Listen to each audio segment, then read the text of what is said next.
La cultura gringa igual me gusta harto. Son súper directos y yo soy súper directa y eso me encanta. Dicen lo que van a hacer y lo hacen. Pero sí, una de las cosas que uno no tiene en Estados Unidos son como las validaciones de atrás, ¿cierto? O sea, por mucho que haya salido de la Universidad Católica, a ella le importa un pepino. Yo he tenido un poquito la hipótesis, y que la sigo teniendo hasta hoy, creo que lo he ido corroborando, de que en Latinoamérica tenemos empresas que tienen el talento y los productos para ser igual de cool que un HubSpot, pero todavía nos faltaba un poquito de estrategia y cultura. Todos los países, la relación en Chile es distinta a la de Perú, distinta a la de México, y Spotify no tiene por qué saber de que en Argentina está prohibido hacer cripto y en Chile todavía no está regulado. No tienen ni idea, ¿cierto? Entonces, en el fondo, nosotros también lidiamos con eso. Entonces, todos estos clientes que ustedes probablemente todos usamos, ¿cierto? Netflix, Spotify, Temu, Shein, Apple. En el fondo, cuando tú estás pagando a través de nosotros.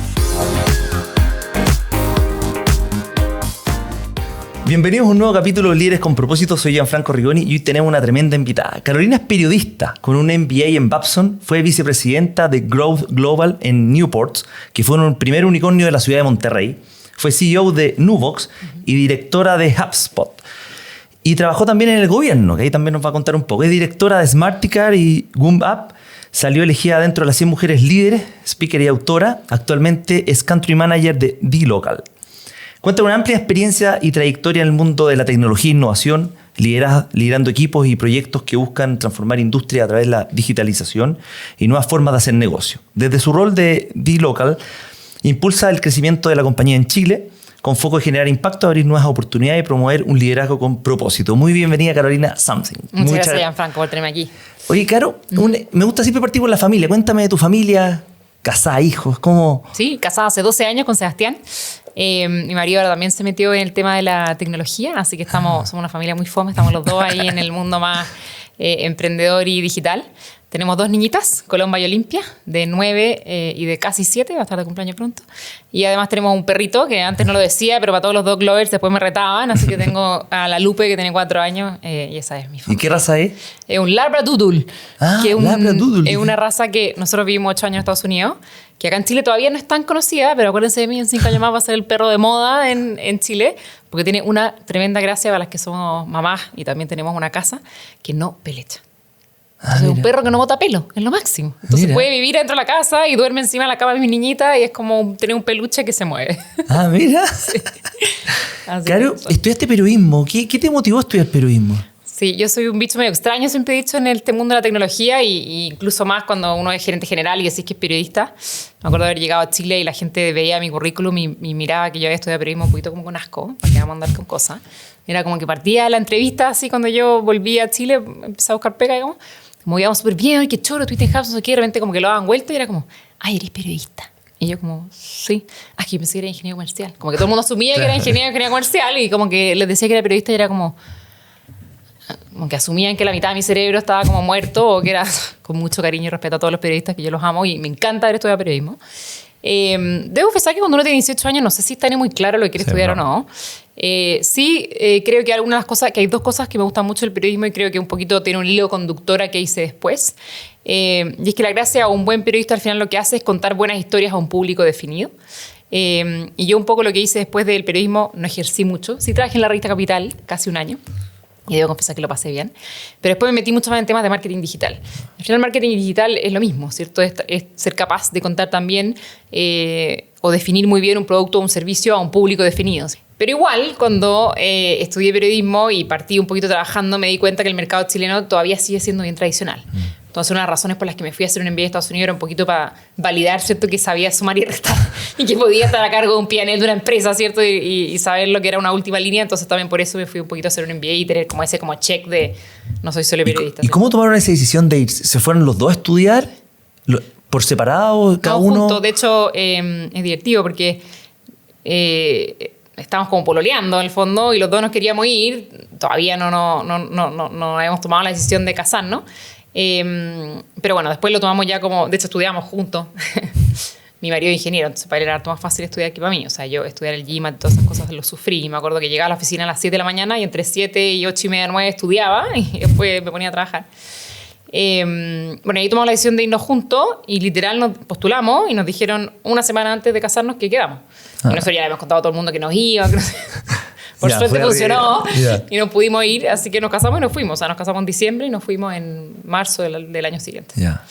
¿Y los dos en la misma ciudad? Sí, solamente postulamos a universidades en Boston, Ya. porque si no hubiese sido un poquito conflicto familiar, siento Sí, que él quedara en San Francisco y yo claro. quedara en Boston. Y así que sí, nos fuimos a Boston, por suerte los dos quedamos en la universidad que queríamos. Y ahí partimos nuestra vida solo un poco en Boston, que al final partió con la expectativa de quedarnos un par de años, nos quedamos 8 años en Estados Unidos. ¿Y qué tal la Lo pasamos experiencia de súper bien. estudiar en MBA? ¿Qué rescatas? Bueno, yo que además que soy periodista, para mí había muchas cosas nuevas. O sea, yo literal los ramos de micro, de macro, de contabilidad 1, 2, 3, todos me servían, ¿cierto? Economía, qué sé yo. Pero además la gracia de tener los MBA en Estados Unidos, y bueno, no todos, ojo, de hecho yo siempre le recomiendo a la gente cuando está postulando para hacer un MBA que se fijen en los programas, que la gracia tenía Babson, y que lo mismo que tiene Harvard, que es donde fue mi marido, es que son lo que se llama que es case-based. O sea, en el fondo tú aprendes qué sé yo, economía, pero sobre un caso real. Claro, de muchos casos. Entonces es súper entretenido en el fondo, porque tú vas aprendiendo de miles de empresas y de cómo ellas superaron X, Y, C problemas, ¿cierto? Y en base a eso aprendí. ¿Cachai? Entonces, cuando salí de la universidad, en verdad tenía un pool de herramientas reales súper entretenido.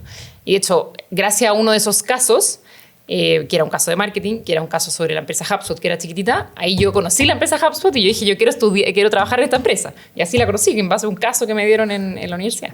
Mira, y ahí terminaron el MBA y ahí saliste a buscar al tiro esta startup. No, yo hice, el MBA son 2 años, y entre medio, en el summer, tú pudiste hacer una práctica. Yeah. Que es bien difícil conseguir la práctica, ¿verdad? Pero la gracia es que es harto tiempo igual, o sea, podías estar como 8 semanas trabajando en una empresa. Y ahí yo entré a HubSpot, cuando HubSpot era una empresa súper chiquitita. Hoy día HubSpot, no sé si lo conocen, digamos, pero una empresa abierta en bolsa que vale 60 billions, digamos, una empresa gigante. Cuando yo entré éramos 60, 70 personas. Nadie sabía lo que hacía HubSpot, o sea, yo tenía que explicar a todo el mundo lo que era HubSpot. Y ahí entré, hice mi práctica, y mi práctica fue literal como figure out LATAM. Como, acordémonos que estamos hablando del 2013, o sea, el 2013, claro. Inbound marketing no existía, temas de marketing digital, nada. Teníamos 2 clientes en LATAM, o sea, HubSpot tenía 2 clientes en LATAM. Para un gringo fue como, ya dijimos que esta señorita juegue a hacer algo, entonces figure out LATAM. Y ahí literal partí yo sola, era como una mini startup dentro de una startup. Yo armé todo, yo armé la página web, el blog, las redes sociales, todo de HubSpot en esas 8 semanas. Y de hecho me tenía que volver a hacer el segundo año del MBA. Y les dije, bueno, yo ahora voy a volver. Y me dijeron, ¿pero cómo? Yo como que, ¿pero cómo? Estoy pagando no sé cuántos miles de dólares por mi MBA, no voy a dejar mi MBA por... y el segundo año del MBA me quedé trabajando y estudiando. No tenía hijo en ese minuto, entonces tenía tanto tiempo. Sí, yo siempre decía que los domingos, lunes y martes me dedicaba al MBA y miércoles, jueves y viernes trabajaba en HubSpot. De hecho, HubSpot ni se enteraron que yo trabajaba así como medio... Porque era súper flexible. O sea, en la época que la flexibilidad no era tan de moda, digamos. Entonces sí, yo a la oficina esos 3 días, el resto de los días como que trabajaba medio como en la noche, qué sé yo. Y así tuve todo mi segundo año del MBA y después me quedé trabajando ahí full time. ¿Y cuánto tiempo te quedaste trabajando ahí? Muy entretenido, estuve 5 años. Entretenido. ¿Y cómo fue tu crecimiento dentro de la startup? Que era una startup en ese momento. Era una startup en ese minuto. De hecho, de nuevo, o sea, la TAM no existía. De hecho, se llama Experiment Ding LATAM. ¿Por qué Ding? Porque en los HubSpot es un software de marketing, o partió como un software de marketing. Hoy día es un software, un CRM. Y en la empresa gringa, en los software, cuando uno hace una venta, tocan una campana. Por eso es el Ding. Ya. Se llama Experiment Ding LATAM. O sea, literal, era un experimento que a nadie le importaba mucho porque una línea generábamos $500,000 al mes, o sea, nada. Y así partimos, armándolo un poco todo, yo media sola, pidiendo favores, qué sé yo. Pero yo siempre decía que después de un año pasamos a tener nuestra propia línea en el P&L de HubSpot y estaba como APAC, que es como Asia-Pacífico, ¿cierto? Estados Unidos, y LATAM tenía su propia lineecita. Y llegamos a ser el 5% del revenue de HubSpot, que es bastante... O sea, de hecho, cuando entré teníamos 2 clientes, cuando me fui, en 4 años y medio teníamos 3,000 y algo clientes, $500,000, $20 millones en ARR. Y abrimos la oficina, o sea, el hub de la TAM en Bogotá, en Colombia. O sea, ya pasó a ser oficialmente una oficina, un área. Así que estuvo súper entretenido. Yo partí como practicante y terminé de directora a cargo de todo la TAM. ¿Y cómo fuiste creciendo? ¿Manejar equipos? ¿Cómo fue toda esa experiencia? Me encima en otro país, porque uno conoce un poquito las culturas de Chile, pero las culturas de otros países cuesta. Sí, es verdad. Yo debo pensar que la cultura gringa igual me gusta harto. son súper directos, y yo soy súper directa y eso me encanta. Dicen lo que van a hacer y lo hacen, aunque suene estúpido, yo creo que no hay que take it for granted, digamos, o sea, entrega las cosas a tiempo.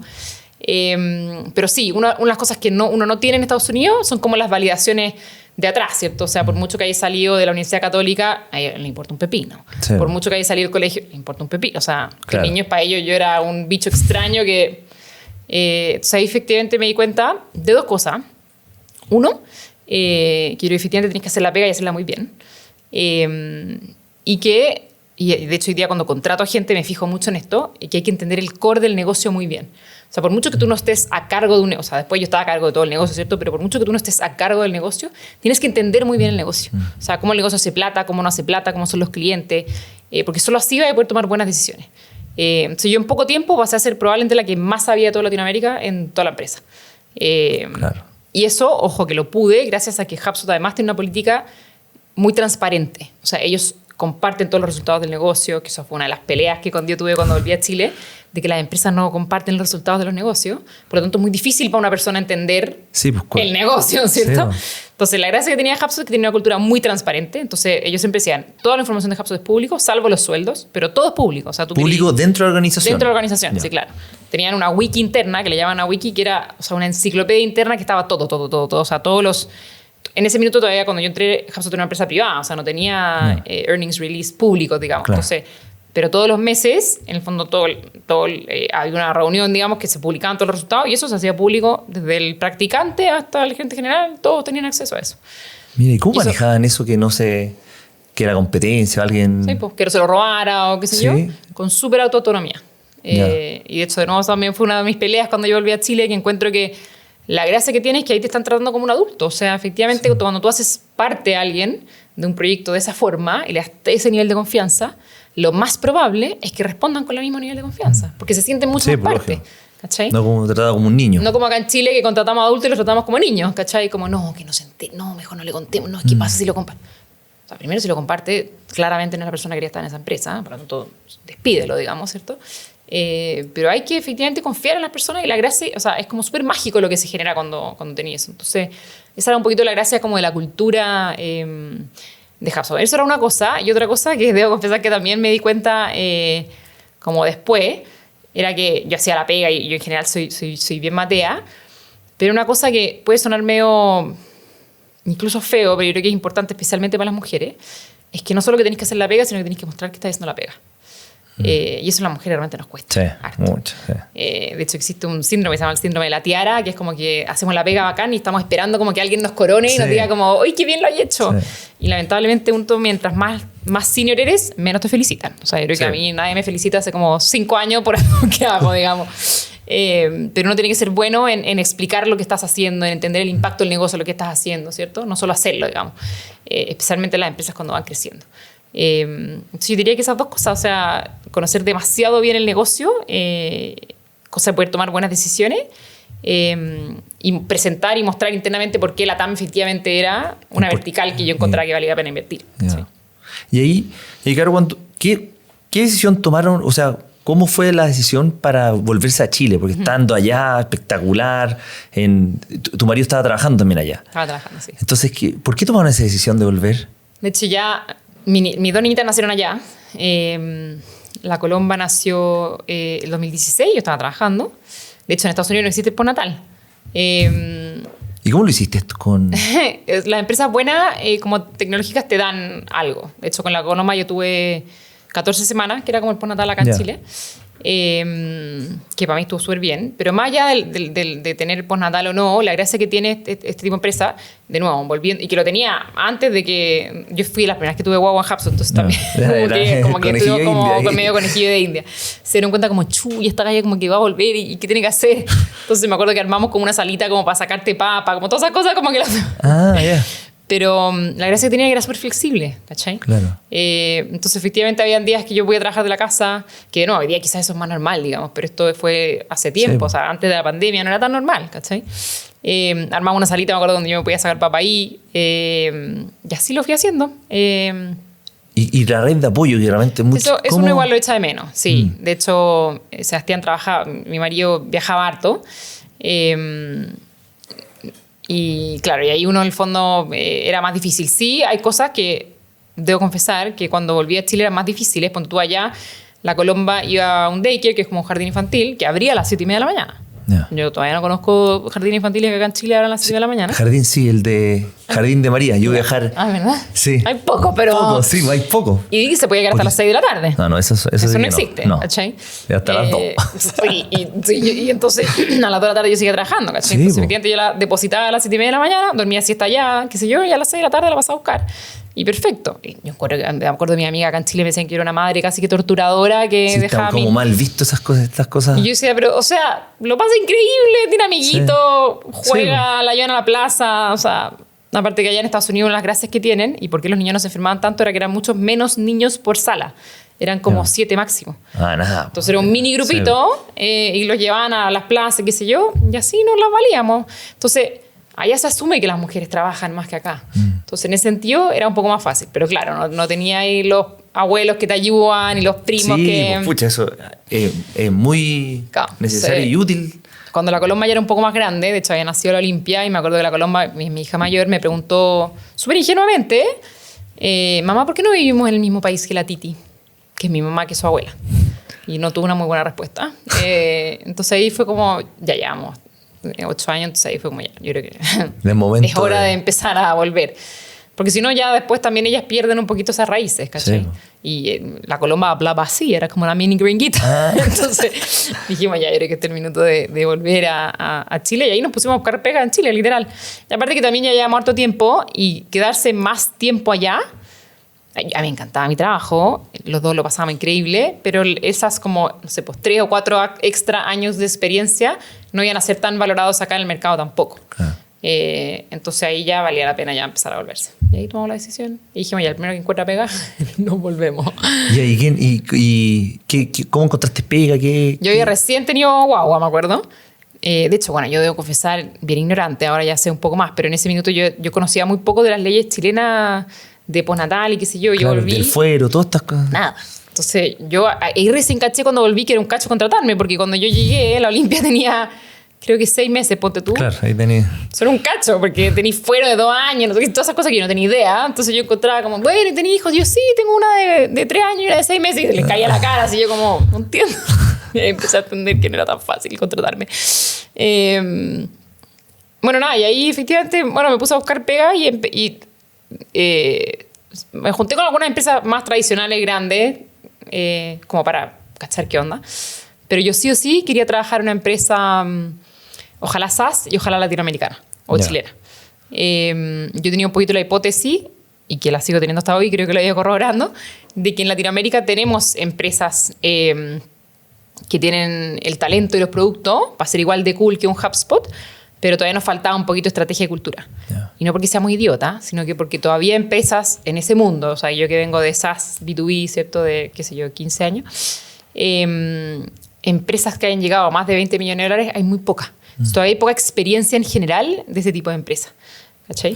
Claro. Y a mí que me tocó vivirlo, o sea, en Chile jamás una empresa ha pasado, qué sé yo, de 10.000 clientes a estar abierta en bolsa y valer 60 billions en 4 años, ¿cachai? A mí me tocó verlo. Bueno, sí. A mí me tocó estar en Nueva York mientras tocaban la campana y había entrado hace 2 años, ¿cachai? Y la empresa era una startup y pasó a estar abierta en bolsa y empezar a irle increíble. Entonces, es heavy como ver eso, y yo decía, eso yo creo que se puede replicar, ¿cachai?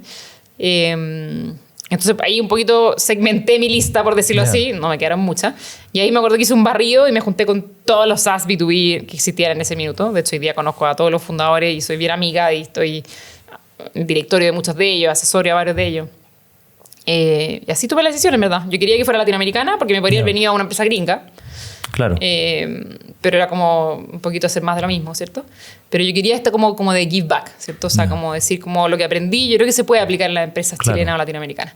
Y ahí entré en Nuvox, que Nuvox es un software de manejo financiero para pequeña y mediana empresa, que tenía como 8 años cuando yo entré a Chile. Y estaba creciendo, había recién invertido un fondo externo gringo. Y de hecho yo entré con un rol muy extraño, se llama como gerente de los negocios, y me acuerdo que al mes le fui a decir al fundador Yo soy bien bruta para hablar. Soy bien directa. Y me acuerdo que al mes, porque él me vio armar el plan de negocio, no sé qué, y le dije, mira, yo asumo que mi rol, porque nunca nadie me lo pasó así como por escrito, digamos, es como generar nuevos negocios para la empresa. El problema es que el core de tu negocio no está creciendo, ¿cierto? Entonces tienes dos alternativas. O eliminas, me cargo y me despides y te encargas del core del negocio crezca, o me pasa el core del negocio a ti y yo hago que crezca. Bueno, claramente no me despidieron, estuve ahí 5 años. ¿Y qué te dijo cuando le dijiste eso? Él era una persona muy paciente. De hecho, hasta el día de hoy creo que lo admiro por su como temple. Son esas personas que puede estar todo incendiándose y él está pero así. Y yo soy como más como vamos rápido, hacemos que tomamos decisiones. Se me miró y me dijo, tienes toda la razón, Carolina. Hagamos eso. Y yo, ok, bien. Yo pensé que me iba a discutir o algo, ¿cierto? Nada, y ahí me autoinventé el nombre como de Chief Revenue Officer. En esa época no existían un poco estos roles. ¿Y qué hace un Chief Revenue Officer? Al final es el encargado de generar el revenue a la empresa, ¿cierto? Y para eso toma las áreas que lo generan, que en general está muy enfocado en captación de clientes, ¿cierto? Entonces, marketing, ventas y área de canales, y quizás algo de cliente. Que en general esas áreas en Chile están separadas y muchas veces se odian, además, marketing y venta. Yo siempre he dicho que son como una pareja media divorciada, que tienen que trabajar juntos, pero en verdad no se quieren tanto. Entonces yo te diría que fue de las primeras áreas de revenue en Chile que existieron. Y ahí efectivamente empezamos como a armar, y yo un poquito robándome mucho de las cosas que había aprendido en HubSpot, ¿cierto? Aplicándolas acá. Y así tuve de Chief Revenue Officer unos 3 años.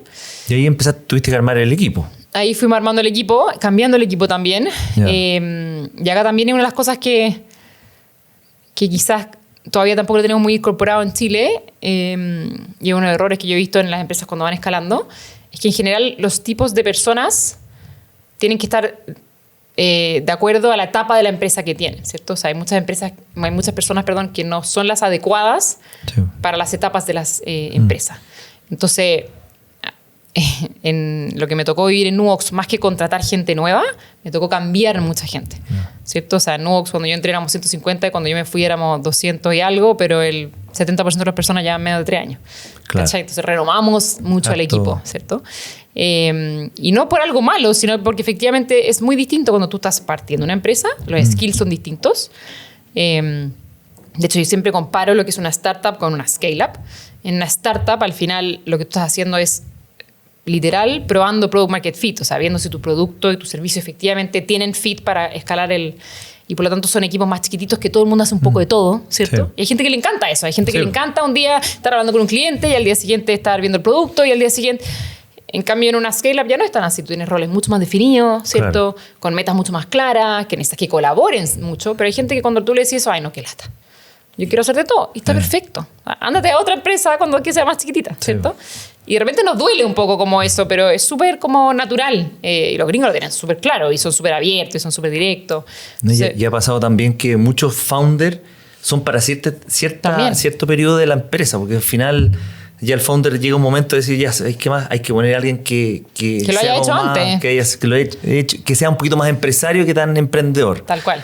De hecho, a mí me tocó un poco esa parte. Pues, o sea, el fundador, que era el CEO en ese minuto, se fue y yo asumí después como CEO. Claro. Entonces me tocó como explicarle a todo el mundo esto mismo, ¿cierto? De que hay etapas distintas, ¿cierto? Que esto no es nada malo, que no se está yendo el corazón de... y al revés, de hecho siempre lo llamábamos cuando, qué sé yo, queríamos asesorías en algo, ¿cierto? Pero como decís tú, o sea, es el skill set que se necesita de forma distinta totalmente distinto. Entonces me tocó un poco eso, o sea, me tocó primero armar esta área de revenue para empezar a crecer y después que eso es lo que yo le llamo como la estrategia, ¿cierto? Como la parte más de crecimiento. Y después cuando me sumí como CEO, mucho foco efectivamente en la cultura, que para mí es un cliché y se dice mucho en Estados Unidos, ¿cierto? Esto de que culture eats strategy for breakfast. Yo estoy 100% convencida de eso. Entonces, mucho foco en eso y especialmente en los líderes. O sea, yo siempre he dicho a las personas como si tú tienes como X horas para invertir en la cultura, inviértelo 100% en los líderes. O sea, es lo más efectivo que puedes hacer. Y líderes me refiero a personas que manejan personas, ¿cierto? Lógico. En la única forma como de de de escalarlo. permear todo. Ajá, tal cual. Sí. ¿Y qué cosas hiciste? ¿Qué cambio hiciste para cambiar un poquito la cultura? Porque es sumamente difícil. Todo, hemos hablado en otros capítulos de repente que mucho cuando hay fusiones de empresas complicado por el tema de la cultura, o sea, las personas son distintas. ¿Cómo uno puede cambiar la cultura y que esa cultura llegue a todos los rincones de la empresa? Yo creo que lo primero, y algo que quizás a los chilenos nos incomoda un poco, es efectivamente el tema de la transparencia. O sea, yo creo efectivamente, por ejemplo, cuando hay una fusión o cuando querés crecer la empresa o incluso cuando así estas cosas que está cambiando las personas, es decirle a las personas lo que estás haciendo y que entiendan efectivamente cómo la empresa se está moviendo. Yo creo que lo peor que uno puede hacer es hacer todos estos cambios y no contarle a las personas por los cuales lo estás haciendo. Sí. O sea, al final no somos idiotas. O sea, las personas saben que están haciendo cambios y lo peor que puedes hacer es no explicarle por qué estás haciendo esos cambios. Sí, yo diría que los primeros cambios grandes que hicimos, que al final no son cambios tan grandes, pero primero fue involucrar a todos los líderes en las decisiones de la empresa, en el sentido de que las entiendan muy bien. Y segundo, algo que yo invertí mucho tiempo, yo personalmente invertía mucho tiempo en eso, es en explicarle bien el negocio a todos los líderes. ¿Y qué me refiero? Yo salía literal todos los meses, tenía una sesión de 1 hora con todos los líderes, donde yo les explicaba, era una prestación que era una lata, digamos, pero a mí me encantan los números, pero en el fondo yo les decía qué es el MRR, qué es el CAC, qué es el churn, qué es el LTV to CAC. Acabo de decir puras palabras que las personas no la entienden, pero ellos tampoco la entendían, digamos, pero son core del negocio para hacer crecer. Entonces que ellos entendieran que efectivamente como gana plata el negocio, como pierde plata el negocio, de que si tú tomas esa decisión le hace mal al negocio porque estamos perdiendo plata. ¿Cachai? Claro. Y eso al área de people, al área de venta, al área de cliente, a todas las áreas. O sea, los psicólogos que trabajan en el área de personas me miraban con cara de huevo frito y yo decía, bueno, si tú quieres liderar a personas, esta empresa tú tienes que entender el negocio. Sí. Y eso invertí mucho tiempo. Eso y en compartir efectivamente los resultados del negocio con todo el mundo. Y lo último, y creo que tampoco se hace muy bien en Chile, es explicarle bien a las personas su rol y cómo lo vaya a medir. Yo me acuerdo cuando recién llegué a Nuvox y estaba de nuevo tomando un equipo nuevo, a todos les pedí que ellos me explicaran un poquito qué era lo que hacían. Y después le pregunté, en el fondo, a mi jefe lo que suponía que en verdad... No, o sea, ni por las tapas. O sea, uno me decía A y el otro me decía... Sí, jefe, no hay problema. Entonces, una de las primeras cosas que hice fue literal escribirle un job description a todas las personas que me reportaban para que quede súper claro qué espero yo de ti lógico, y qué tú deberías estar. Suena súper lógico, pero no es tan lógico. Sí. O sea, hay muy pocas empresas que hacen eso. Y un poco, la otra vez una persona me hizo un ejercicio y me dijo, dibújame una casa. Yo le dibujé la casa y me dijo, oye, pero yo quería una de 2 pisos, yo quería con esto. Claro, uno da de repente malas instrucciones, da por sentado muchas cosas y el otro hace lo mejor que puede y lo termina irritando. Entonces tal cual. Genera... Y además, como en Chile nos incomoda decir las cosas a la cara, después este pobre ser humano está haciendo lo que él cree que es lo mejor y después lo despiden y el pobre nunca se enteró por qué. Sí, entonces, para mí eso era clave. O sea, este es tu job description por la cual yo te pago el sueldo. Digamos, esto es lo que yo espero de ti. Y después, de forma mensual y trimestral, yo te voy a poner ciertas metas, las cuales te las voy a ir midiendo y las vamos a ir juntos, ¿cierto? Trabajando para cumplirlas. Claro. Que es distinto a tu pega el día a día. Sí. ¿Cachai? Entonces, esas cosas hacen que efectivamente tengáis un equipo como de top performers, ¿cachai? O sea, que sea súper claro cuál es la expectativa que yo tengo de ti, que es esto por lo cual yo te pago el sueldo todos los meses, ¿cierto? Y tenemos que ir trabajando, pero además yo estratégicamente quiero que cada trimestre tú te enfoques en estas 3 cosas, que las vamos a ir revisando toda la semana en un 1 a 1.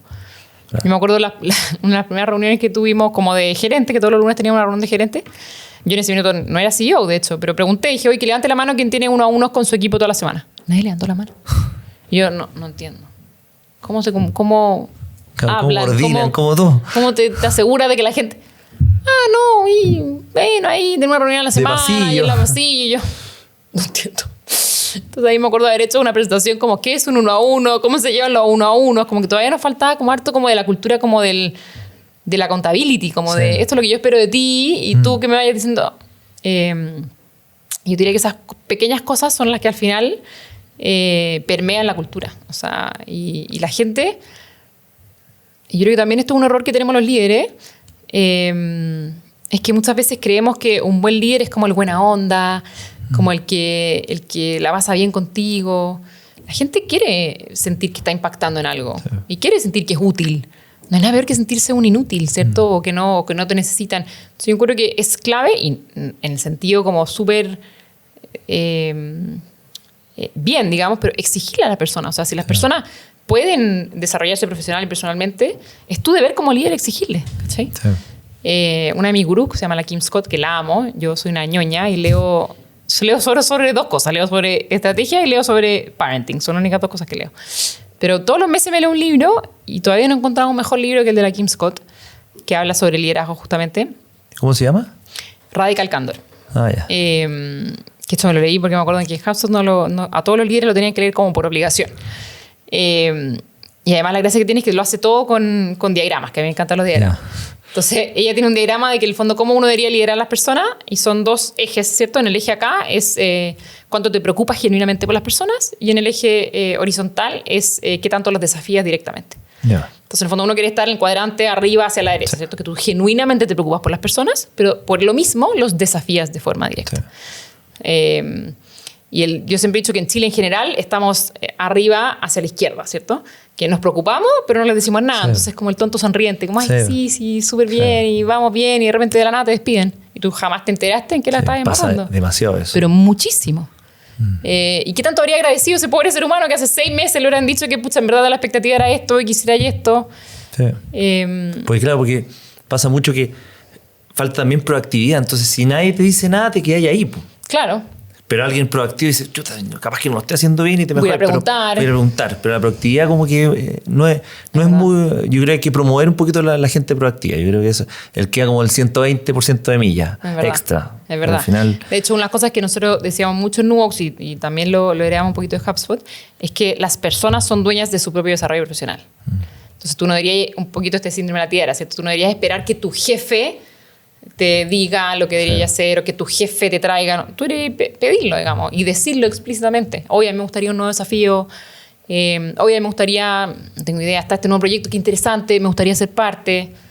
Y pedirlo, y así uno también va armando su propio desarrollo, ¿cierto? Y su propia carrera. Porque también, pucha, tu pobre jefe que está en un millón de cosas, no es su responsabilidad tu desarrollo, es tu responsabilidad tu desarrollo, ¿cierto? Y realmente nos olvidamos de eso. Como decís tú, somos un poquito como quedados, ¿cierto? Porque tenemos esta como cultura media de como que el jefe lo va a hacer todo, de que él me va a decir qué hacer, claro. ¿cachai? De que tengo que esperar a que me digan qué hacer. Y es el tipo de personas que uno quiere tener, ¿cierto? El que quiere el nuevo desafío, el que quiere aprender más, ¿cierto? Me ha pasado, no mucho, pero me ha pasado gente que he trabajado que me...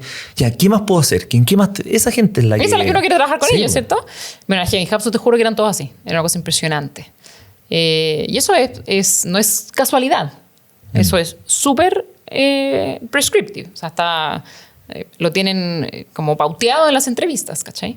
Y en Nuvox hacíamos lo mismo. O sea, nosotros en el fondo primero medíamos mentalidad de dueño, o sea, que los que entraran a la empresa efectivamente se sintieran dueños de la empresa, por lo tanto, se preocupan de que esté bien, de que él resuelve las cosas, qué sé yo. Lo segundo, que tuvieran esta mentalidad de siempre estar aprendiendo, de siempre... querer aprender o hacer un poco más, ¿cierto? Querer entender el negocio.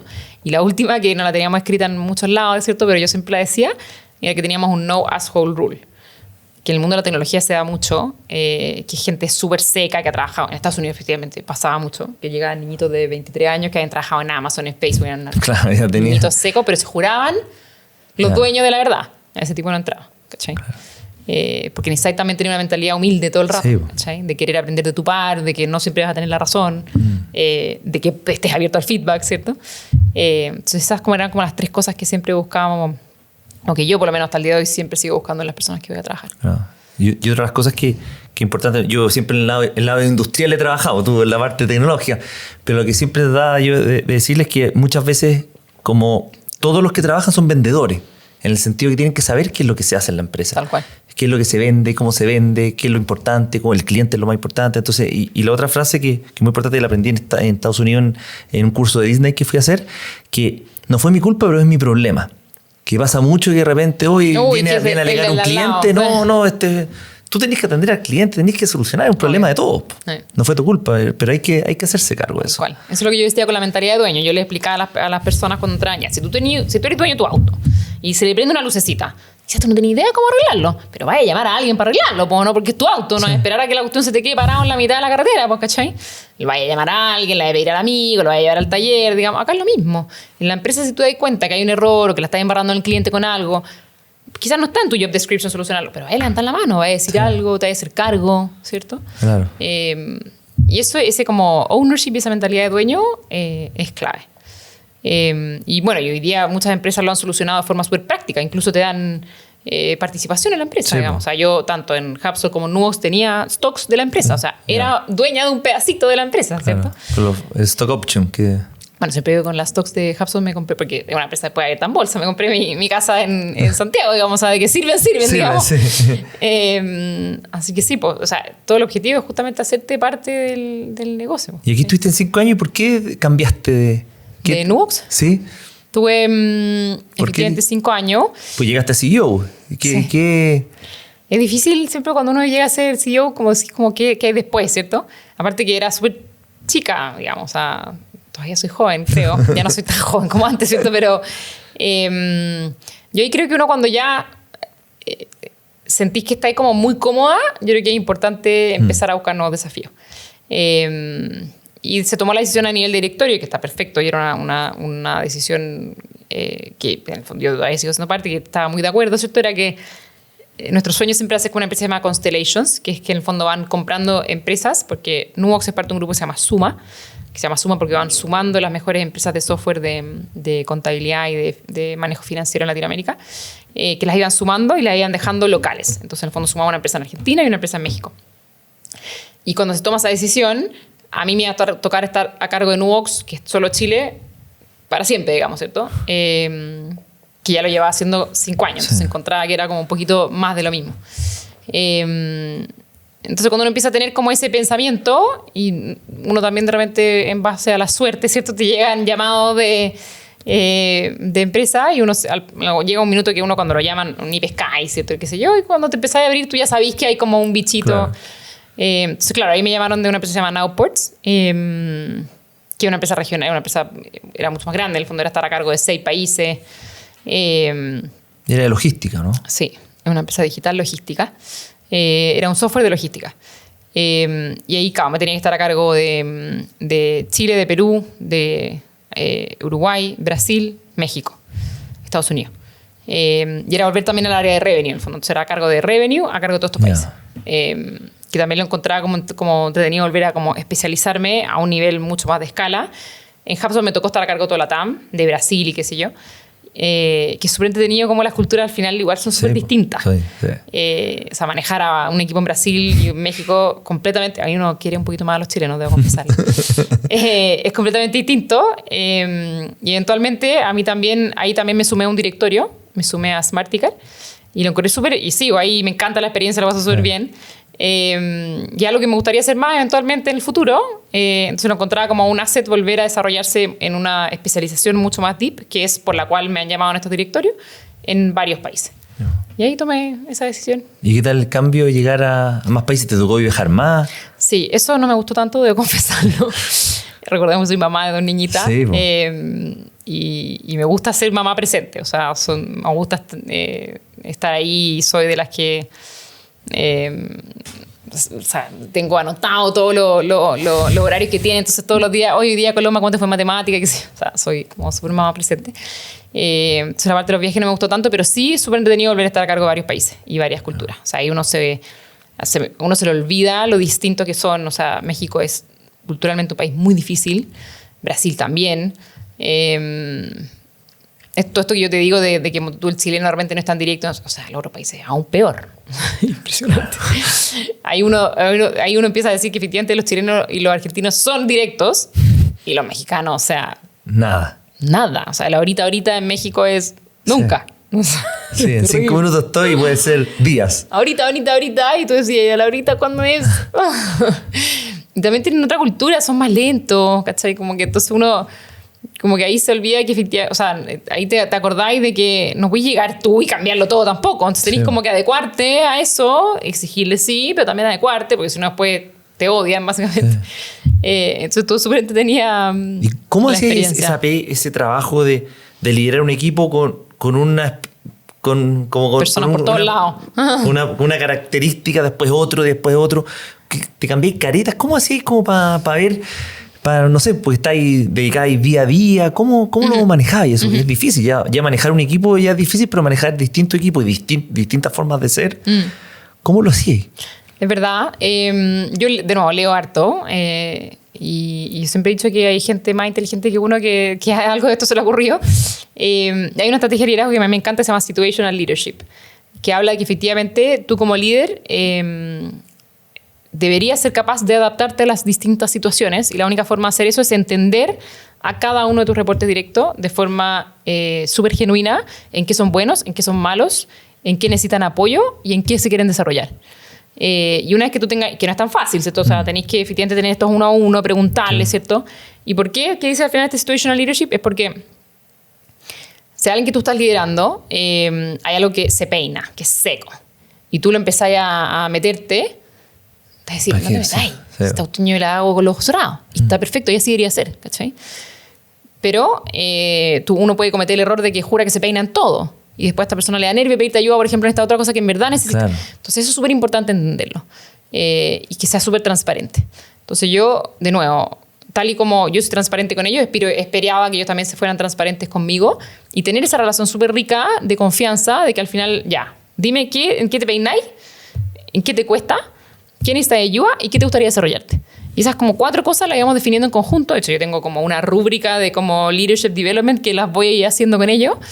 Y eso me permitía justamente ir adaptándome con cada uno de ellos. O sea, uno no puede llegar y asumir que la misma estrategia va a funcionar para Gianfranco que para Carolina. No, claro. Son distintas, ¿cachai? Yo creo que los líderes realmente no nos damos el trabajo, porque es harta pega, digamos, no nos damos el trabajo de hacerlo. Y asumimos que Gianfranco, Carolina y Pepito van a aprender lo mismo de la misma forma y no es así. Entonces uno tiene que darse el trabajo, y por eso hay un límite de personas que te pueden reportar. De repente yo he visto en Chile líderes que tienen, no sé, 15 personas a cargo. Eso es imposible. O sea, el límite es 8. Un poquito más de eso a reventar, ¿cierto? Así que efectivamente estamos hablando de niveles de liderazgo senior, ¿cierto?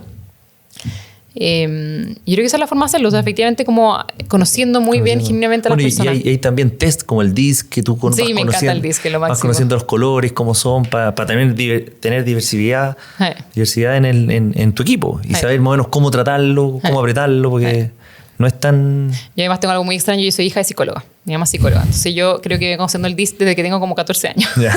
Entonces, el DISC, el MBTI y todos los test mi mamá se ríe cada vez que le digo eso.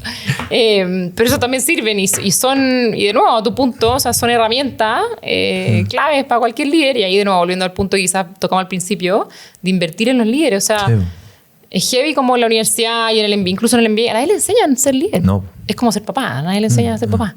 Entonces uno tiene que invertir un poquito en ser líder también y en cómo ayudar, porque uno, al final, cuando llega a un punto, tú eres líder de líderes. Entonces tú estás a cargo de personas que además están personas de acá. Entonces no solamente tienes que gestionar su trabajo, sino que además tienes que gestionarlos a ellos como ellos lideran a las otras personas. Y al final todos lideran. Independiente, puede liderar un proyecto, puede liderar, pero todos somos líderes. Pero invertimos poco en liderazgo en general. Súper poco. Entonces invertimos poco en liderazgo, en cuál es el propósito de ese liderazgo, en preguntarle a esa persona qué le motiva a ser líder. Incluso muchas veces he visto que ponen a una persona, a un líder, que no quería ser líder. Eso es lo peor que puede hacer. Y esa persona no quería estar a cargo de gente, porque estar a cargo de gente, a mí me encanta, pero es un cacho. O sea, es harto tiempo, uno deja de ser dueño de tu propia agenda, ¿cachai? La gente es dueño de tu agenda. Entonces, todas esas cosas de repente creo que nos olvidamos en la importancia que tienen invertir. Tenés que estar pensando en muchas cosas a la vez. Tal cual. Entonces, Caro, y siempre te había hablado del B2B, B2C, que te gusta más el B2B. El B2B. ¿Por qué? Ya llevo como 20 años en B2B, entonces yo a esta altura, aunque dijera que me gusta el B2C, ya no lo aprendí. Pero en general yo diría que me gusta por 2 cosas. Uno, porque yo creo que las decisiones, yo vengo más de las áreas de revenue, de marketing, de ventas, de crecimiento, de clientes, ¿cierto? Yo creo que las decisiones en B2B son un poco más racionales, son más lentas. O sea, en general, cuando una empresa está tomando una decisión de una compra, hay varios stakeholders a cargo, ¿cierto? Claro. Entonces, a mí me gusta eso porque en el fondo uno como estrategia de llegar a esa empresa es un poquito más racional. El B2C es bien irracional a veces, ¿cierto? Es como, uy, qué cool es esto, pum, comprémoslo. Uy, sale el nuevo iPhone y vamos. Entonces, esa cosa yo no. Yo diría que eso es uno. Y lo otro, y esto es algo que lo sigo corroborando y que puede sonar medio flojo de mi parte, pero me encanta, es que el B2B lags al B2C. Yo diría que por lo menos en Estados Unidos son 6 meses, en Latinoamérica como 1 año. ¿Qué significa esto? Claro. Todas las innovaciones en general parten en B2C. Date cuenta. yo que ahora estoy en el mundo de pagos, por ejemplo, todo lo de poder pagar de forma digital, sin toque, que es todo para el B2C hoy día. Sí, no hay nada para el B2B. De hecho, los pagos en B2B son un desastre. Pero va a venir, ¿cachai? Lo mismo pasaba en temas de marketing digital, ¿cierto? Al principio era toda la innovación era para el B2C, ¿cierto? Cómo hacer que las redes sociales sean más cool para las personas, qué sé yo. Un año después, ahora está mucho más en B2B, qué sé yo. Entonces eso es súper interesante porque al final para mí el B2C me encanta, lo sigo mucho, pero es como el trendsetter, claro, ¿cierto? Entonces hay que mirarlo. Esto es lo que viene. Esto es lo que se va a venir como en un año más, ¿cachai? En 6 meses en Estados Unidos. Entonces, para los que trabajamos en B2B, como que cacháis más o menos para dónde va a ir la cosa, ¿cachai? Y por eso me gusta. ¿Y la inteligencia artificial, cómo ha estado? ¿La ocupas tú Que yo la amo. Personalmente la uso mucho. ¿Cuál es? ¿ChatGPT? Uso ChatGPT, uso Notion. Yo diría que son los que más uso. Uso ChatGPT, de hecho, el pagado, el sí, como más pro, digamos. Y lo uso harto para personal. De hecho, soy súper ordenada. Yo sí creo que para usar bien la inteligencia artificial no tiene que ser muy ordenado en general. Entonces ahora ya lo tengo medianamente ordenado, pero me doy el tiempo de tener carpetas por proyectos, claro, ¿cierto? Entonces tengo uno de un directorio 1, directorio 2, directorio 3, de mi pega, de temas personales, ¿cachai? Claro. Temas de salud, por ejemplo, que a mí también me gusta mucho el tema esto como de aging y qué sé yo, entonces tengo una carpeta de eso. Entonces uno se da el trabajo un poco de ir ordenándolo y es como tener un asistente personal, digamos, en lo máximo. Sí, increíble cómo te ayuda. En un capítulo estuvimos conversando a la Comal, que ella subía todos los... Yo subo todo. Todos los exámenes y le decía Todo, yo lo tengo en carpetita, incluso, no sé, tengo una reunión con un cliente o con un stakeholder, con un regulador. Todas las presentaciones que yo hice alguna vez hace un año, que no se lo olvidan al final, ¿sí? Las tenéis todas cargadas ahí, entonces le voy hablando en el auto. Entonces le digo, oye, ya, acuérdate de esa presentación que te hice, ¿me pudiste resumir los 3 puntos principales? ¿Cómo lo haría? Y voy hablando en el auto con esta inteligencia artificial, digamos que ya somos como amigos. Y es como prepararte para una entrevista así súper bien, ¿cachai? Sí. O sea, personalmente la uso mucho. Y bueno, en dLocal ahora sacamos un agente interno, que se llama Glean, de hecho. Y que son cosas tontas, digamos, pero te ahorra mucho tiempo en, por ejemplo, buscar documentos. O sea, dLocal ya es una empresa de 1.000 personas. ¿Y qué hace dLocal? 40 países. dLocal es una empresa de tecnología de pagos, de habilitación de pagos. Entonces, ¿qué es lo que hace? Hace que comercios extranjeros grandes puedan entrar en países emergentes. Por ejemplo, Spotify. Si Spotify quisiera entrar a los países emergentes, tendría que lidiar con 3 dolores grandes. Uno, con la infraestructura local. ¿Qué significa eso? En el fondo, si tú quieres entrar y que en Chile puedes recibir pesos chilenos con medios de pago chilenos, tú te tienes que integrar directamente con la infraestructura local, claro, con Transbank, con Clap, con Kush, qué sé yo. Eso lo hacemos nosotros por ellos. O sea, nosotros estamos integrados de forma local y ellos solamente se integran con uno, conmigo. Perfecto, y así se integran con eso. Eso es una cosa. Lo otro es el tipo cambio. Ellos quieren poder cobrar en pesos chilenos, pero ellos quieren recibir dólares. Entonces nosotros también lidiamos con eso, ¿cierto? Y además con el riesgo que eso conlleva, ¿cierto? Y lo último, que esto ya es un cachito, es la regulación. Todos los países, la regulación en Chile es distinta a la de Perú, distinta a la de México, y Spotify no tiene por qué saber de que en Chile, en Argentina está prohibido hacer cripto y en Chile todavía no está regulado y en Argentina... Lógico. No tienen ni idea, ¿cierto? Entonces, en el fondo, nosotros también lidiamos con eso. Entonces, todos estos clientes que ustedes probablemente todos usamos, ¿cierto? Netflix, Spotify, Temu, Shein, Apple, todos, en el fondo, cuando tú estás pagando a través de nosotros. Todos ellos son clientes de nosotros y gracias a nosotros se pueden usar, uno puede pagar con tu tarjeta del Banco de Chile, débito local, gracias a que existe un dLocal. Mira, chévere. ¿Y cuánto tiempo y ahí en dLocal fue? Como 6 meses. Sí, pues. Y yo no venía nada de la industria de pagos, que es una industria... ¿Y por qué te llegaste? No solo muy regulada. ¿También buscaste...? Bueno, yo siempre quería... A mí la industria fintech en general siempre me ha llamado mucho la atención. En Nubox era tangencialmente fintech, porque era en el fondo un software de contabilidad, de facturación y de flujo de caja, pero no era como core fintech, ¿cierto? Siempre tuvimos alianzas, por ejemplo, con bancos para el tema de financiamiento, ¿cierto? Integraciones para ver los temas de pago, ¿cierto? Pero nunca era como el core. Y ahí quizás esto no es muy como políticamente correcto decirlo, ¿cierto? Pero llevaba viajando mucho. Y mi marido ya viaja mucho, los dos viajando mucho no era tan sostenible. Claro, tu hija ya... Sí. No, teníamos que literal como programar, ya la próxima semana yo voy a estar en México, entonces tú no podías estar en México, entonces tratábamos de... no. Y ahí de nuevo me llamaron justo la persona que se estaba yendo de este rol, yo lo conocía, entonces me recomendó, yo le había dicho que encontraba que FinTech era súper interesante. Y ahí, de nuevo, por esas vueltas de la vida, de nuevo, uno ya está como abierto, ¿cierto?, a una nueva oportunidad. Y yo siempre digo que fui como un error de contratación, porque en general en el mundo de pago, que ahora me doy cuenta que es como una industria de tradición oral, porque no hay nada escrito, siempre se contratan entre ellos. O sea, es que son personas que llevan 10 años trabajando en banco o 15 años trabajando no sé qué. Y era como, yo, bueno, no sé nada de pagos. Pero quiero trabajar acá. Y bueno, nada, me contrataron. Y era justo porque estaban un poquito cambiando como el modelo del country manager, que ahora quieren que efectivamente sea un country manager mucho más enfocado como en el negocio. Yeah. Que es un poquito más mi perfil, ¿cierto? Pero de pasadita tenéis que aprender además Claro, toda la regulación y todo. Entonces ahora entiendo lo que es un MCC y un MID y un BID y un... pero ha sido súper entretenido. Entretenido volver a aprender de algo nuevo, digamos. Salirse un poquito de la zona de confort. Sí, tal cual, tal cual. Caro, oye, ¿y cómo es el tema del liderazgo femenino, la contratación femenina? Yo siempre te escuché en podcast que grabaste con Mauro Pancorbo, del tema de la cuota, que tú dijiste ahí. Yo cuando contrato, o sea, no pido la cuota del pool de candidatos sea 50-50 y después tomo el mejor. ¿Cómo ves tú el tema laboral femenino? Hoy en día está en boga el tema de cómo promover más que las mujeres trabajen, encuentren trabajo, no sé, más adecuadas a ellas. O sea, ¿cómo lo ves tú esto? Yo siempre he dicho que el tema son dos caras de la misma moneda.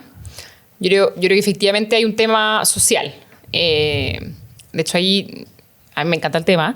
De hecho, soy directora de WOMAP y me encanta, le puse plata a WOMAP, que WOMAP es una empresa que se dedica a romper el techo de cristal. A través del fondo de mentorías y trabajo en empresas, en el fondo, tratan un poquito de ir de a poco cambiando la cultura para que efectivamente se fomente mucho más. Yo estoy en el directorio y les puse plata.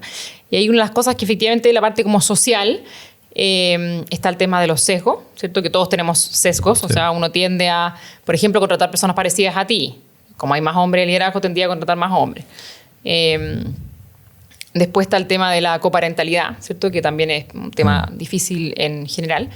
Y después está el tema de los referentes. En Chile solamente un 4 o 5% de los gerentes generales son mujeres. 4 o 5%. No, nada. Es mal. Colombia es como un 16%.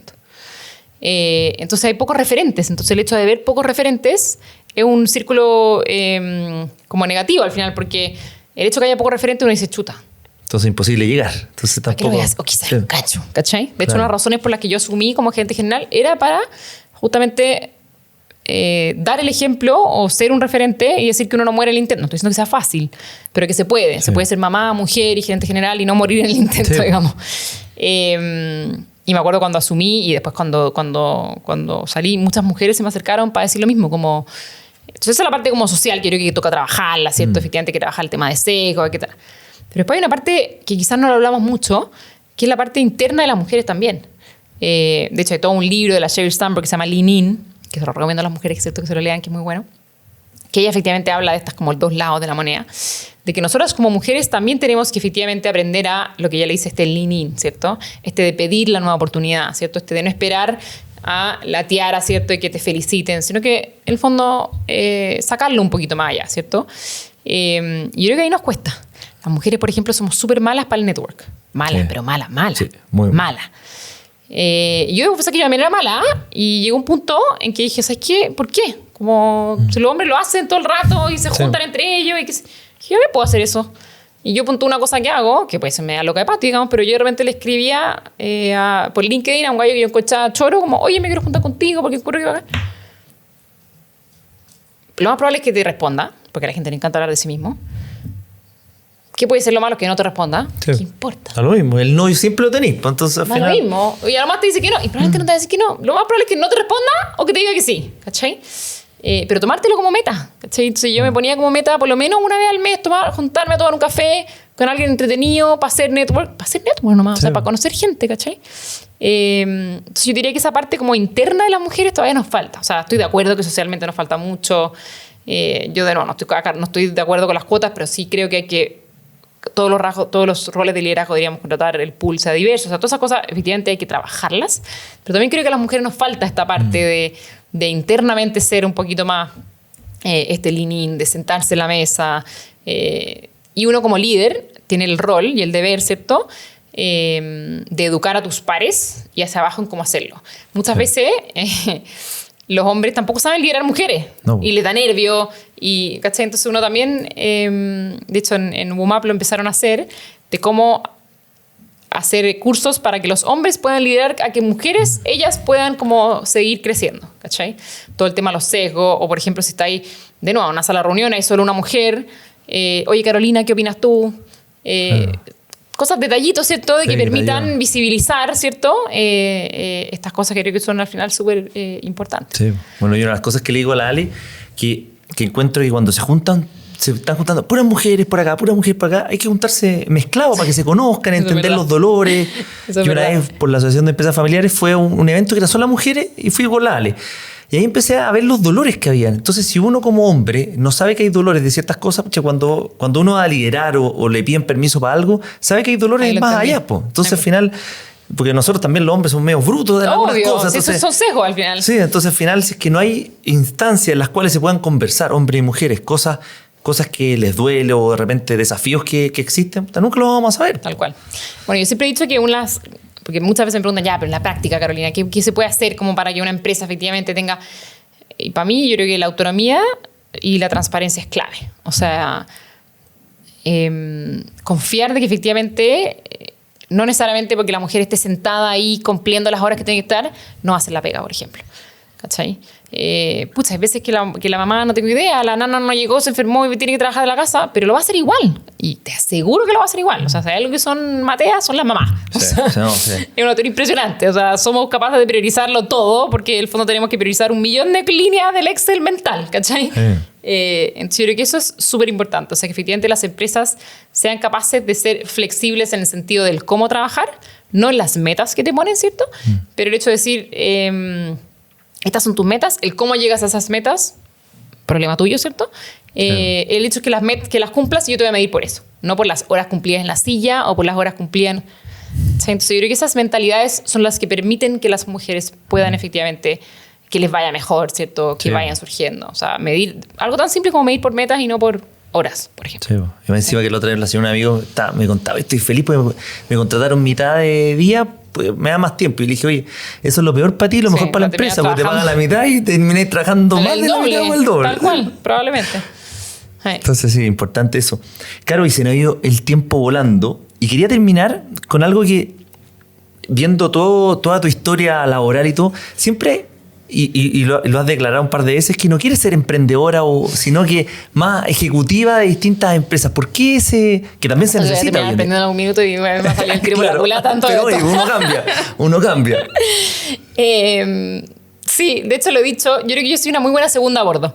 Soy súper buena como operando empresas. Y me ha tocado vivir los dos lados. Me ha tocado vivir la startup, me ha tocado vivir la scale-up. Y la scale-up es una etapa súper dolorosa a las empresas, pero a mí me gusta mucho. Me gusta mucho llevar a las empresas en esa transición. Y lo paso bien y creo que lo he hecho bien. Lo he hecho ya, no sé, en 3 empresas. Entonces un poco por eso, porque me gusta ese desafío que tiene como el impacto medible de que cuando uno hace una estrategia o un cambio en un equipo, o un cambio cultural, me gusta ver ese gráfico. Yo siempre digo como up and to the right. Efectivamente, al principio, cuando uno está partiendo de una empresa, es mucho más experimental, ¿cierto? Es mucho más de ese product market fit y buscarlo y qué sé yo. No sé si estoy tan buena para eso. Yo creo que uno con el tiempo, cuando sea... ya lleva más, qué sé yo, de X cantidad de años, uno se da dando cuenta para lo que uno es bueno y para lo que uno que no es tan bueno. Y creo que uno tiene que ser medio honesto también con uno mismo. Sí, pues, ¿no? Y se necesitan de todo tipo de trabajo, sino no solamente puros emprendedores, sino que también alguien que te ayude. Tengo muchos amigos emprendedores, de hecho, que me llaman para estas cosas. Sí. Oye, Caro, muchas gracias. Se nos pasó volando el tiempo. Muchas gracias por venir a un capítulo de Líderes con Propósito. Así que fue un gusto conocer tu historia y te felicito por todo lo que estás haciendo. Buenísimo. Muchas gracias por tenerme acá y también lo pasé muy bien. Muchas gracias a todos los que nos escuchan, nos ven. Recuerden seguirnos en Spotify y YouTube para estar al tanto de nuestros próximos capítulos. Un abrazo grande y hasta la próxima.